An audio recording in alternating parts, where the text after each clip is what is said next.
Pernah nggak sih Anda coba menjelaskan sesuatu yang begitu besar, begitu agung, sampai-sampai rasanya semua kata-kata di kamus itu nggak cukup? Nah, itulah tantangan yang mau kita bedah bareng-bareng hari ini. Gimana caranya kita, dengan bahasa kita yang serba terbatas ini, bisa ngomongin soal Tuhan yang tak terbatas? Ini bukan sekedar teka-teki akademis loh, tapi pertanyaan yang menusuk langsung ke inti keimanan kita. Jadi ini dia nih pertanyaan besarnya. Bahasa kita akan diciptakan buat ngejelasin hal-hal yang bisa kita lihat, kita dengar, kita sentuh. Terus gimana caranya kita pakai alat yang sama buat bicara soal Tuhan yang jelas-jelas ada di luar jangkauan semua indera kita? Yuk kita selami lebih dalam lagi. Oke, untuk menjawab pertanyaan tadi, kita mulai dari pendekatan yang paling, bisa dibilang paling ketat dan disiplin. Konsep tauhid menurut pandangan Salafi. Coba deh bayangkan sebuah benteng yang terbuat dari baja, kokoh banget, dibangun untuk melindungi kemurnian konsep keesaan Tuhan, di mana setiap batu batanya itu adalah teks suci itu sendiri. Fondasi benteng baja ini berdiri di atas 3 pilar utama. Pilar pertama, Rububiyah. Ini artinya kita mengakui Tuhan sebagai satu-satunya raja, penguasa alam semesta. Simple. Pilar kedua, Uluhiyah, yang artinya kita hanya menyembah sang raja itu dan bukan yang lain-lain. Nah, pilar ketiga, ini nih yang jadi pusat obrolan kita, Asma wa Sifat. Artinya, gimana cara kita memahami nama dan sifat-sifat sang raja. Disinilah letak keunikan sekaligus tantangannya. Aturan mainnya sebetulnya sederhana banget. Apapun nama dan sifat yang Tuhan sebutkan tentang dirinya dalam Al-Quran dan Sunnah, ya kita terima persis seperti itu. Titik. Nggak ada penafsiran, nggak ada perubahan makna. Apa adanya.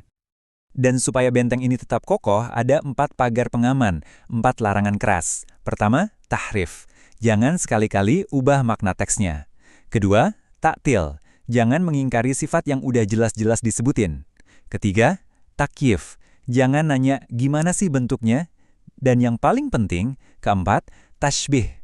Jangan pernah, sekali lagi, jangan pernah menyerupakan Tuhan dengan makhluknya. Ini penting banget biar kita nggak tersesat dalam imajinasi kita sendiri. Semua aturan tadi itu intinya bisa kita ringkas dalam satu kalimat kunci. Bila kaifa wa bila tamsil. Artinya, tanpa bertanya bagaimana dan tanpa perumpamaan. Prinsipnya begini, terima, imani, lalu berhenti. Udah, jangan biarkan pikiran liar kita mengambil alih dan berspekulasi macam-macam. Jadi, kelihatannya ini adalah sebuah pendekatan yang sangat disiplin. Kekuatannya ada di ketegasannya, yang melindungi iman dari spekulasi-spekulasi liar. Tapi ya seperti baja, meskipun kuat, pendekatan ini bisa terasa kaku dan dingin bagi sebagian orang. Pertanyaannya, apakah ada cara lain untuk mendekati misteri ini? Di balik benteng baja yang kokoh ini, ternyata ada sebuah ketegangan yang menarik banget untuk dibahas.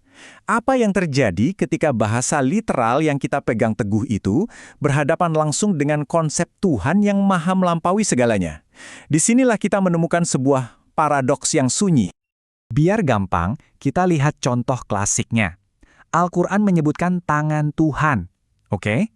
Menurut pendekatan Salafi, kita harus terima kata tangan ini secara harfiah sebagai sebuah sifat. Tapi, di saat yang bersamaan, kita dilarang keras membayangkannya seperti tangan manusia. Nah, loh, disinilah teka-teki filosofisnya dimulai. Ini dia inti dari paradoksnya. Di satu sisi, kita diperintahkan untuk menerima kata tangan. Di sisi lain, kita dilarang membayangkan gambar yang secara otomatis ya kan muncul di benak kita begitu kita dengar kata itu. Pertanyaannya, emang bisa kita memisahkan sebuah kata dari gambaran yang udah nempel di otak kita? Coba deh, kita berhenti sejenak dan pikirkan ini. Ketika saya bilang kata tangan, apa yang langsung muncul di kepala Anda? Pasti ada gambarnya kan? Nah, mungkinkah kita mendengar kata-kata seperti itu tanpa secara otomatis, bahkan tanpa sadar membayangkan sebuah bentuk? Disinilah letak tantangan utamanya. Para kritikus berpendapat bahwa pendekatan ini tuh ibaratnya seperti mencoba menahan air pakai jaring. Kita mungkin bisa menolak untuk menafsirkan secara sadar, oke? Tapi imajinasi bawah sadar kita, wah, itu akan tetap merembes lewat celah-celah bahasa. Itu kan konsekuensi alami dari cara kerja otak kita. Nah, karena adanya tantangan ini, muncullah pendekatan-pendekatan lain. Sekarang, mari kita lihat gimana dua aliran teologi besar lainnya, yaitu Asy'ariyah dan Maturidiyah, mencoba untuk mengatasi paradoks yang sama ini. Masing-masing tentu saja dengan caranya yang unik. Kalau kita lihat tabel ini, jadi jelas banget. Meskipun semua aliran ini membaca teks yang sama, prioritas mereka itu beda-beda. Salafi, fokus utamanya adalah menjaga kemurnian teks. Asy'ari lebih mementingkan kemahakuasaan Tuhan yang absolut. Sementara Maturidi, mereka berusaha mencari keselarasan antara wahyu dan akal. Jadi, ini bukan soal siapa yang benar dan siapa yang salah, tapi lebih ke soal dari sudut mana mereka memandang. Biar lebih kebayang, kita pakai analogi kerajaan deh. Kaum Salafi itu ibarat penjaga pagar. Tugasnya memastikan nggak ada satu kata pun dari teks suci yang diubah. Kaum Asy'ari itu penjaga singgasana, yang memastikan keagungan sang raja nggak direndahkan oleh perumpamaan manusia. Nah, kalau kaum Maturidi, mereka itu ilmuwan istana yang mencoba memahami gimana hukum-hukum kerajaan Tuhan ini bekerja secara harmonis di seluruh alam semesta. Jadi, di antara semua pendekatan ini, mana dong yang paling benar? Mungkin itu pertanyaan yang salah. Mungkin jawabannya nggak terletak pada sistem teologi mana yang paling sempurna, tapi justru pada sebuah sikap batin yang seringkali kita lupakan, kerendahan hati. Dalam tradisi Islam, ada sebuah konsep yang luar biasa, namanya adab. Ini lebih dari sekedar sopan santun biasa loh. Adab itu adalah kesadaran akan batasan diri kita. Mirip seperti seorang ilmuwan hebat yang tahu kapan harus bilang, "Saya tidak tahu." Seorang teolog yang punya adab itu tahu kapan akal harus berhenti dan iman yang mengambil alih. Kutipan ini, wah, ngena banget. Ini mengingatkan kita kalau tujuan dari semua perdebatan teologis ini sebetulnya bukan untuk menang-menangan argumen, bukan untuk kelihatan paling pintar, tapi untuk menumbuhkan rasa takjub dan kerendahan hati di hadapan Tuhan. Ini bukan soal jadi yang paling cerdas, tapi jadi yang paling tunduk. Ini cara pandang yang bisa mengubah segalanya. Mungkin diamnya kaum salaf itu bukan karena mereka nggak mampu berpikir lebih jauh, tapi justru karena mereka cukup bijaksana untuk tahu kapan harus ngerem pikiran mereka.